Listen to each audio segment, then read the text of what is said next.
அனைத்து ஊடக நண்பர்களுக்கும் பத்திரிகை நண்பர்களுக்கும் காலை வணக்கம். நேற்றைய தினம் மாண்புமிகு மத்திய உள்துறை அமைச்சர் மரியாதைக்குரிய அமித்ஷா அவர்களை அவருடைய இல்லத்தில் இரவு 9:30 மணி அளவில் சந்தித்து தமிழ்நாட்டுக்கின்ற அரசியல் நிலவரத்தை கேட்டறிந்தார்.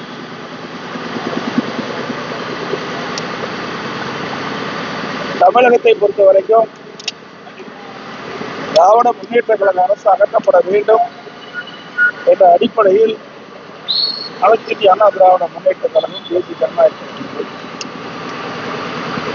மற்றும் பாட்டாளி மக்கள் கட்சி பல கட்சிகள் பேச சேர இருக்கின்றன.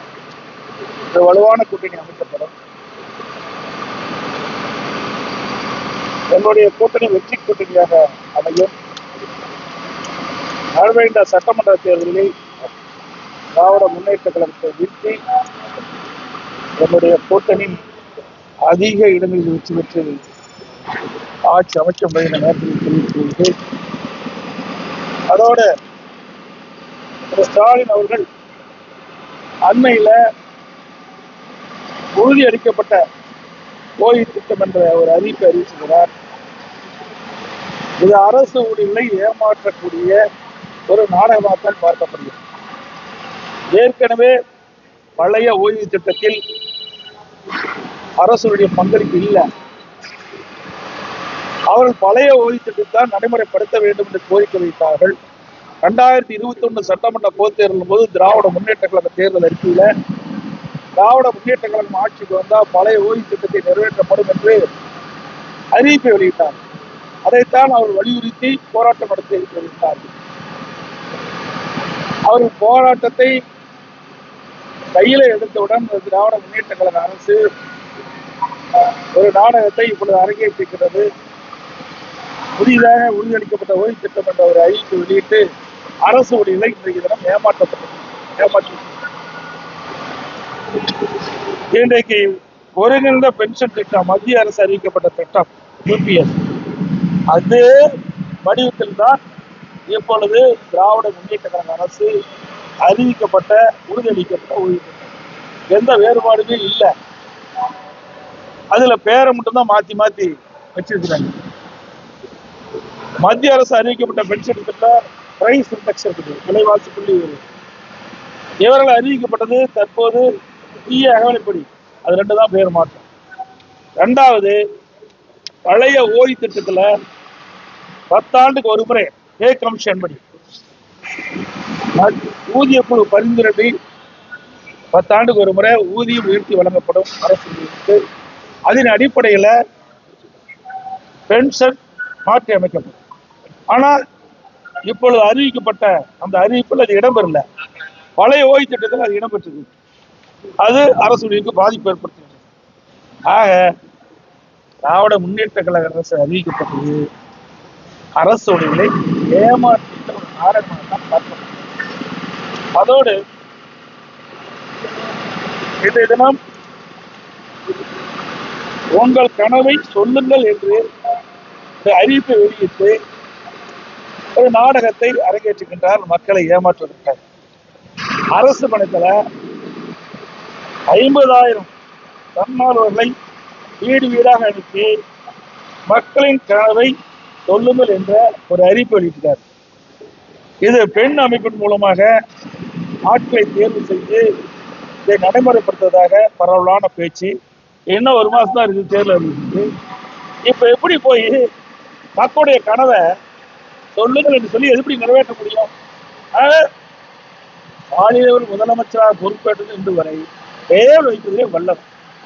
ஒரு பெயரை வைப்பாங்க, ஒரு நாடகத்தை அரங்கேற்றுவாங்க, போட்டோ ஷூட் போடுவாங்க, பத்திரிகைகள் விளம்பரம் வரும். அப்படிப்பட்ட ஒரு ஆட்சி தான் நடந்துருக்குது.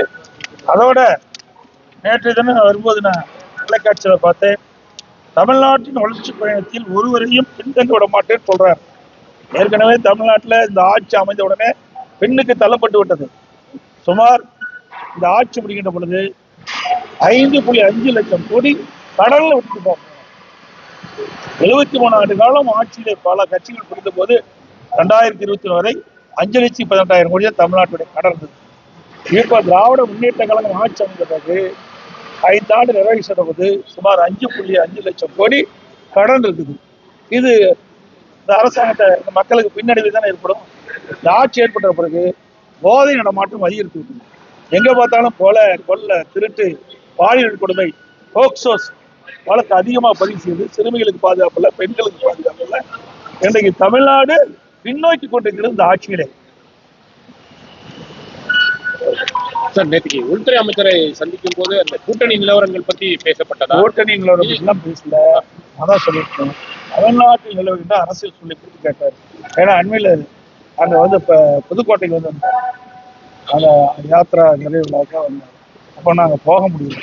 ஆனால் எனக்கு வந்து சேலத்தில் ஒரு மீட்டிங் வந்து கள்ளக்குறிச்சியில் மீட்டிங், அப்போ சந்திக்கலாம் திட்டப்பட்டது 2 மீட்டிங்கு இருந்ததுனால நாங்கள் அவர் சந்திக்க முடியல. அதனால இங்கே சந்திச்சு தமிழ்நாட்டில் இருக்கின்ற அரசியல் சூழலை கேட்டது. நேற்றுக்கு பாட்டாளி மக்கள் கட்சியை சேர்ந்த அன்புமணி ராமதாஸுடன் அந்த கூட்டணி முடிவடைந்தது, சீட்டு எல்லாம் முடிவடைந்தது.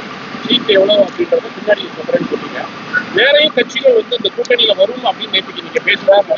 எந்தெந்த கட்சிகளுடன் அது பேச்சுவார்த்தை வந்து வெளிப்படையா எதுவும் சொல்ல முடியாது. அதாவது நான் ஏற்கனவே சொன்ன மாதிரி இப்போ பாட்டாளி மக்கள் கட்சி என்னோட இணைஞ்சிட்டாங்க. அது மாதிரி இன்னும் சில கட்சிகள் என்னுடைய கூட்டணியில் வந்து சேரும். அப்போ நாங்க தெளிவா சொல்லுவோம். அப்போ எல்லா கட்சிகளும் ஒன்றாக சேர்ந்த பிறகுதான் இந்த சீட்டெல்லாம் முழுமையான விவரத்தை அறிவிக்க முடியும். சசிகலா அவர்கள் வந்து அதிமுகவுல மீண்டும் இணைவது குறித்து நீங்கள் ஏதாவது அப்படிப்பட்ட எண்ணம் அவங்க வந்தா நீங்க வந்து இது குறித்து பல முறை ஊடகத்தில் பத்திரிகை தெரிவிச்சுட்டேன். மீண்டும் மீண்டும் அதை கிளற வேண்டாம், எங்க இடம் கிடையாது. ஏன் போகல, அதெல்லாம் எங்க தனிப்பட்ட விவரம். நான் இல்லைன்னா அதோட விட்டுருங்க. இல்ல, பொதுவான ஒரு அதிமுக வலிமையா இருக்குது. இவ்வளவு போல ஊடகங்களும் பத்திரிகைகளும் அது பில்டப் பண்ணி பெருசா போட்டுட்டு இருக்கிறீங்க. அனைத்து இந்திய அண்ணா திராவிட முன்னேற்ற கழகம் வலிமையா இருக்கின்ற காரணத்தினால்தான் 2021 75 இடங்கள் நாங்க பெற்றோம். கூட்டணி 2 லட்சம் ஓட்டுல, 2 லட்சம் ஓட்டுல 43 தொகுதி இழந்துட்டோம். புரியுதுங்களா? பெரிய வித்தியாசம் இல்லை எங்களுக்கு. 3% வித்தியாசம். டிடிவி தினகரனுடைய கட்சி உங்களுடைய அதிமுக பாஜக கூட்டணியில வரும் அப்படின்னு அதுதான் நான் சொல்றேன்ல, ஏசியமா சொல்லுவதற்கு எதுவும் இல்லை. சில கட்சிகள் எங்களோட வரும், பேச்சுவார்த்தை அதெல்லாம் வெளிப்படையாக பேச முடியும். ஒவ்வொன்றாக சேர்கின்ற பொழுது உங்களை எல்லாம் அழைக்கும், நிச்சயமாக தகவல் தெரிவிக்கப்படும். நான் இப்போ வந்து ஒன்று சேர்ந்தாங்க பாட்டாளி மக்கள் உடனே உங்களை எல்லாம் அழைச்சி பேட்டி கொடுக்கணும்ல. ஓபிஎஸ் வந்தா ஓபிஎஸ் சேர்வதற்கு வாய்ப்பில்லை. பல முறை சொல்லிட்டு அவர் ஏற்கனவே சொல்லிட்டார். பாத்தீங்கன்னா எங்களுடைய முதலாக ஹோட்டல் ஐடிசி கிராண்ட் சோலா முதல்ல கூட்டணி பேச்சுவார்த்தை அங்கே நடந்தது. அப்பதான் மரியாதைக்குரிய உள்துறை அமைச்சரும் நானும் இணைந்து பேட்டி கொடுத்தோம். அப்பொழுதே சொல்லிட்டார், உள்கட்சி விவாதத்தில் தலையிட மாட்டேன்றாரு. அதப்படி தொடர்ந்து அப்படித்தான். ஓபிஎஸ் சசிகலா அவர்கள் கட்சியில திருப்பி நீங்க நீங்க அதுக்கு இங்க இடமளியும் ஏற்கனவே இடமளியும் சொல்லியாச்சு, தெளிவுபடுத்தியாச்சு. அதை மீண்டும் மீண்டும் அரைச்சமாவே அரைக்க வேண்டாம். இதோட 50 வரைக்கும் நான் சொல்லிட்டேன், டெல்லியிலையும் நான் சொல்லிட்டேன். நீங்க உங்களுக்கு விறுவிறுப்பான செய்தியோட பத்திரிகை வேணுங்கிறதுக்காக வேற எந்த கட்சி வருதுன்னு சொன்னா எங்களுக்கு செய்தியா இருக்கும் சார். அது எப்படி இதெல்லாம் வெளிப்படையா சொல்ல முடியாது சார். நாங்க சேர்ந்த உடனே உங்களுக்கு தகவல் கொடுக்க போறோம். அதுல அரசியல் கட்சி என்பது ரகசியமாக தான் அரசியல் கட்சிக்கு அதுக்குன்னு ஒரு அந்தஸ்து உண்டு. புரியுதுங்களா? அது வந்து பேச்சுவார்த்தை நடந்து. பிரதமர் அல்லது உள்துறை அமைச்சர் தமிழ்நாட்டுக்கு வருவதை பற்றி ஏதாவது பேசப்பட்டதா? எப்ப வர்றாங்க? அதெல்லாம் நாங்க அறிவிப்போம். ஏன்னா முதல்ல அரசியல் சூழ்நிலை பற்றி பேசியிருக்கோம். இன்னைக்கு பாரத பிரதமர் மத்திய அமைச்சர்கள் அறிவிக்கப்பட்டு நிச்சயமாக ஊடகத்திற்கு தெரிவிக்கப்படும். அது பாரதிய ஜனதா கட்சியுடைய தலைவர்கள் இருப்பாங்க, நாமளும் தெரிவிப்போம். நேற்று முதல்வர் பேசுறப்ப தமிழ்நாட்டை வந்து தமிழகத்தில் உள்ளவர்கள் தான் ஆட்சி செய்யணும், டெல்லியில் இருக்கக்கூடிய ப்ராக்ஸி அரசு வந்து ஆளக்கூடாதுன்ற ஒரு கருத்தை முன் வச்சிருக்கிறாரு. அப்படித்தாங்க நாங்களும் சொல்லிட்டு இருக்கிறோம். அவர் தெரிஞ்சு பேசுறாரா தெரியாது பேசுறாரு தெரியல. எங்க கூட்டணிக்கு யார் தலைமை சொல்லுங்க? யாருக்கு தலைமை? யாருக்கு தலைமை? அதிமுக தான் தலைமை. எங்க கூட்டணி பேச்சுவார்த்தை நடக்கின்ற பொழுது அனைத்து இந்திய அண்ணா திராவிட முன்னேற்ற கழக தலைமையில் தான் அதிமுக தான் ஆட்சி அமைக்கன்னு சொல்லியாச்சுல்ல. அப்புறம் அவரோட தான் காங்கிரஸோட சேர்ந்திருக்காரு. காங்கிரஸ் அவரும் எந்தெந்த காலத்துல திமுக இருக்கின்ற பொழுது அப்போ என்ன இந்திய எதிர்ப்பு போராட்டம் நடந்தது, எமர்ஜென்சி வந்தது, விசா சட்டம் வந்தது, அதெல்லாம் அரசு பண்ணாங்க அப்படின்னு ஒவ்வொரு முறையும் சொல்லிட்டு இருக்காரு. அது மட்டும் இல்ல, தலைவருடைய பிறந்தநாள் வருகின்ற நூற்றாண்டு உள்ள வருகின்ற பொழுது ஒரு கண்காட்சி நடத்திட்ட பொழுது திரு ஸ்டாலின் அவர்கள் விசாசாரத்தில் சிறை இருக்கிற மாதிரி கேட்டாங்க.